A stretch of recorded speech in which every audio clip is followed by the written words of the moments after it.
여러분 안녕하십니까, 강신업 변호사입니다. 지금 이재명의 지금 사람들에 대해서 이재명의 인사에 대해서 중간 점검을 뉴델리에서 하고 있는데요. 실력파를 중용한다고 하더니 결국 충성파와 전과자만 기용하고 있다. 국민 추천 제도는 빛 좋은 개살구에 불과하다. 라고 지금 보도하고 있습니다. 민정성 낙마한 오광수, 그 다음에 또 성남 변호사 라인, 또 뭐 문제의식 없는 전과자, 이런 사람들을 지금 중용하고 있는데 국민 추천제를 한다 그러면서 그거는 빛 좋은 개살구고 국민 추천제는 말로만 그러는 거고 실제로는 충성파, 그리고 성남 라인, 뭐 경기 라인, 그래서 이재명 측근들만 쓰는 게 아니냐라는 얘기가 나오고 있습니다.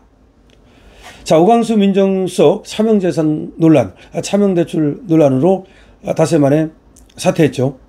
그러면서 이재명 정부의 인사검증 시스템에 대한 불신이 확산되고 있습니다. 성남시장 시절부터 이재명을 최측근에서 보좌해온 이른바 성남 라인과 대통령의 사법 리스크를 방어해온 변호사 라인, 그 다음에 성남 라인, 그 다음에 변호사 라인, 또 이재명 측근 라인, 뭐 이런 사람들만 쓴다.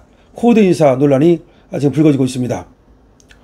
강훈식, 그 다음에 또 김민석, 이런 사람을 썼는데 이 사람은 또 전과자 라인, 뭐 김민석은 전과 오범이란가 그렇대요. 강훈식도 또 전과자고요.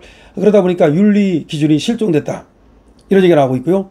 그런 가운데 말이죠, 마치 국민 추천제를 통해서 능력 있는 사람, 그리고 또 우리 국민의 신뢰를 받는 사람을 뽑겠다 그랬는데 이거는 눈 가리고 아웅하는 것이다. 다시 말해서 코드 인사를 가리기 위한 눈속임아니냐라는 얘기가 나오고 있습니다. 자, 강유정 대통령실 대변인은 말이죠, 이재명 대통령은 공직기강 확립과 인사 검증을 담당하는 민정수석의 중요성을 두루 감안해서 오광수 수석의 사의를 받아들였다, 이렇게 밝힌 바 있는데요. 그러면서 대통령실은 이재명 대통령의 사법개혁 의지와 국정 철학을 깊이 이해하고 이에 발맞춰 가는 그런 인사로 조속한 시일 내에 차기 민정수석을 임명할 계획이다, 뭐 그렇게 밝혔습니다. 그런데 8일 임명 직후 차명재산 그리고 차명대출 논란이 불거졌을 때만 해도 이 오광수를 안고 가려는 그런 제스처를 보였죠. 그러다가 사의를 수용한 것은 임기 초에 여론 악화로 인해서 지금 정권에 부담이 되는 것을 피하기 위한 고육책이다, 이런 말이 나오고 있습니다. 고육책이라는 게 뭡니까? 웬만하면 그러니까 그대로 가려고 했는데 아무래도 여론이 굉장히 악화되니까 오광수를 내린 거 아니냐, 이런 말입니다. 근데 야권뿐만 아니라 여당과 시민단체에서도 이 오광수 수석의 임명 처리를 촉구하는 그런 상황이 벌어졌고요. 그러다 보니까 이 오광수를 계속 고집할 경우에 국정 동력이 약화될 수 있다. 다시 말하면 조국 사태가 벌어질 수 있다. 그래서 오광수를 내린 것으로 지금 얘기가 되고 있습니다. 자, 이건 어쨌든 인사 실패가 벌써 불거지고 있는 거죠. 그 다음에 이런 인사 실패뿐만 아니라 지금 쓰는 사람들을 보면은 뭐 성남시장 시절부터 이재명의 측근으로 보였던, 그렇게 불렸던 김현지, 그 다음에 김남준, 뭐 이런 사람을 갖다가 쓰고 있는데요. 이런 사람을 쓰는 것도 이거 상당히 나중에 문제가 생기는 거 아니냐, 이런 측근들을 성남 라인을 바로 앞에 그렇게 배치한다는 건, 전면에 배치한다는 건 문제가 있다, 이런 얘기가 나오고 있습니다. 이 김현지 전 비서관은 지금 총무 비서관에 지금 총무비서관 살림하는 건데 굉장히 중요한 거죠. 그 다음에 또 김남준이라고, 이 사람은 제1부속실장, 여기에 지금 기용을 했죠. 그 다음에 이태형, 전치형, 이장형, 이런 변호사들이 있는데요. 이 변호사들이 이재명의 개인 변호를 맡았던 그런 변호사들입니다. 이런 사람들을 민정수석 라인 비서관으로 발탁했다는 겁니다. 이태형, 전치형, 이장형 같은 사람들은 이재명의 개인 변호사들인데 이 사람들을 민정 라인에 배치했다는 얘기가 나오고 있고요. 그 다음에 공직선거법 위반 사건, 그 다음 우중교사 사건, 쌍방울 대북선거 의혹 사건의 변호를 맡았던 이승협, 이 변호사를 헌법재판소 재판관으로 지금 후보를 올렸죠. 이것 때문에 말이 많지 않습니까? 그래서 이승협이를 갖다가 만약에 헌법재판관으로 올린다면 자기 변호를 해달라고 계속해서 헌법재판관으로 가서 내 변호를 해달라, 그런 얘기밖에 안 된다. 더군다나 말이죠, 지금 이재명은 헌법재판소로 갈 가능성이 많거든요. 지금 뭐 재판이 중단됐다고 그러지만 이것이 언제 또 어떻게 될지 모르는 거고, 그 다음에 또 힘이 빠지면 또 재판부에서 무기한 연기한다고 그랬지만 다시 또 재판을 할 가능성도 없지 않아 있는 거고, 뭐 그러니까 형이 지금 형사재판 또 이런 것이 계속 마음에 걸리니까 헌법재판소에다가 자기 사람을 심어놔야 된다.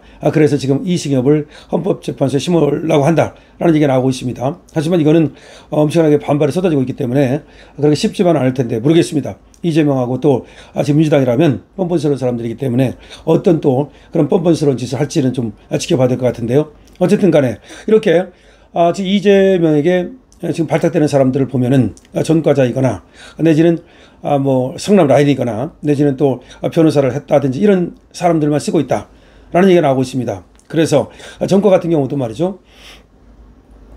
지금 김민석은 전과 4범이다 5범이다 이런 얘기가 나오고 있고요. 그 다음에 강훈식은 전과 2범인데 무면허 운전까지 있다는 겁니다.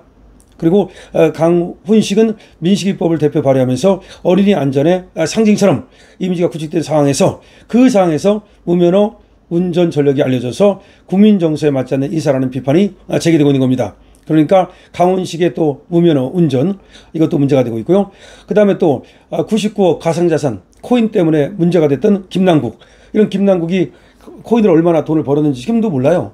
하여튼 코인 하느냐고 국회의원도 제대로 안 했던 사람인데 이런 사람을 국민 디지털 소통 비서관으로 또 내정했죠. 이것도 지금 문제가 되고 있고요.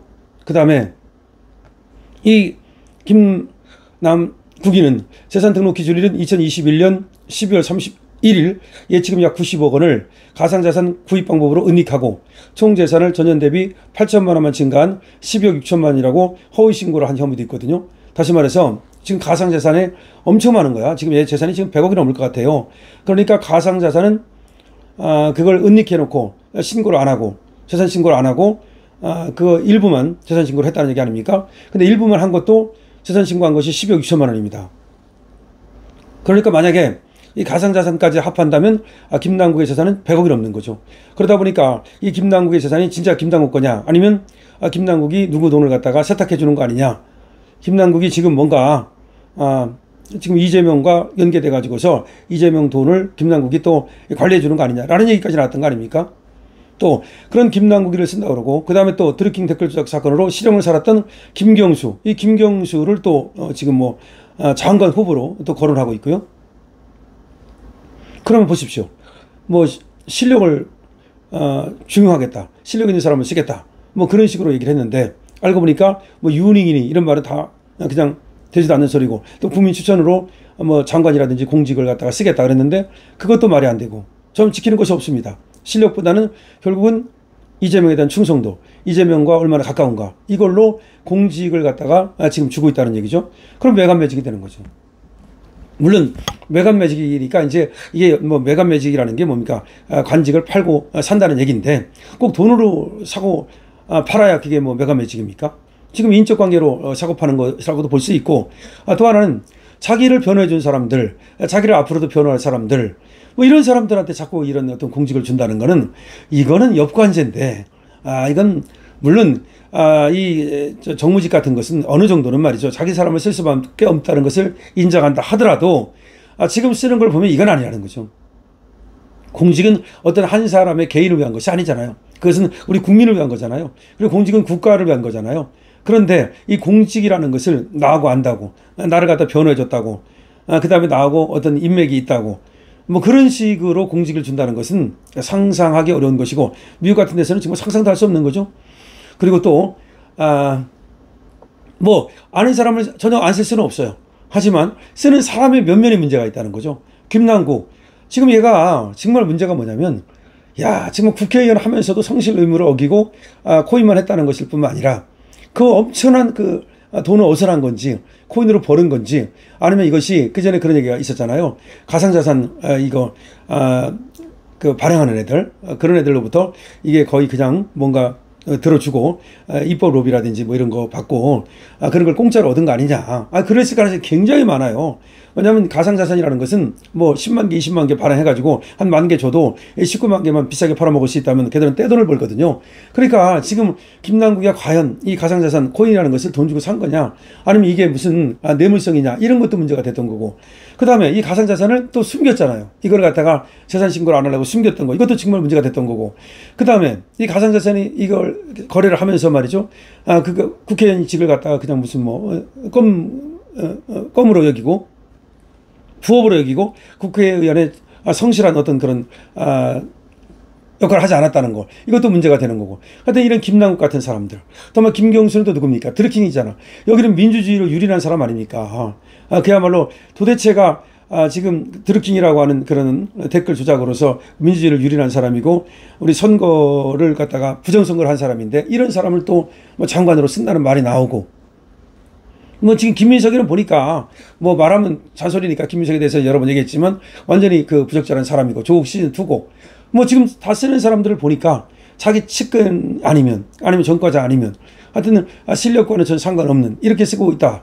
그러다 보니까 이재명 이거 큰일 났다. 왜 사람을 저렇게 쓰지? 어떤 사람들은 이재명이 그래도 그 타산지석으로 삼아가지고서 뭔가 그 앞정부 문재인처럼 뭐 이렇게 하지는 않고 좀 공정하게 하지 않을까. 더군다나 자기가 약점이 많기 때문에 지금 또 자기 재판받고 있고 지금 언제 또 재판이 계속될지도 모르는 거고 국민들이 더군다나 이재명 구속을 계속해서 외치고 있고 이런 상황에서 약점이 있기 때문에 좀 잘하지 않겠나 이런 생각을 했던 거 아닙니까? 그런데 그게 아니고 계속해서 사람 쓰는 거 보니까 더하면 더했지 덜하지 않다. 뭐 이런 얘기가 나오는 겁니다. 그래서 이재명 어떤 정치에 대한 기대가 사라져가고 있는 게 아니냐. 이재명은 말이죠. 지금이라도 이 정말 이 인사가 만사다라는 것을 절대 잊으면 안 됩니다. 그나마 정통성 없는데 이재명 정권이 정통성이 없잖아요. 자기가 무슨 지금 투표에 의해서 선거에 의해서 됐다고 하지만 사실은 입 후보 자격도 없는 사람이 나간 거고 그걸 모르는 거 아니지 않습니까? 그 다음에 또 50%가 넘는 사람이 이재명을 반대했고 뭐 이런 상황에서 정통성도 없는 데다가 뭐 인사도 자기 멋대로 하다가 인사에서 자꾸 덕덕덕 걸리면 지금도 벌써 걸리지 않습니까? 그렇게 되면 이재명에 대한 어떤 지지율 같은 것은 급속히 빠질 것이고 이재명 정권의 취약점이 드러나면서 그야말로 얼마 못 갈 거다라는 말까지 나오고 있습니다. 어쨌든 간에 지금 이재명의 인사가 처음부터 난맥상을 보이고 있습니다. 그리고 능력에 따라서 사람을 쓴다고 한 것이 전혀 사실이 아니라는 것이 드러나고 있습니다. 자, 이재명 인사에 대해서 여러분들 어떻게 생각하십니까? 자, 이재명의 지금 인사가 계속해서 초반부터 이렇게 삐걱거리고 있는데 여러분들의 의견을 많이 댓글로 남겨주시기 바랍니다. 강신업 TV입니다.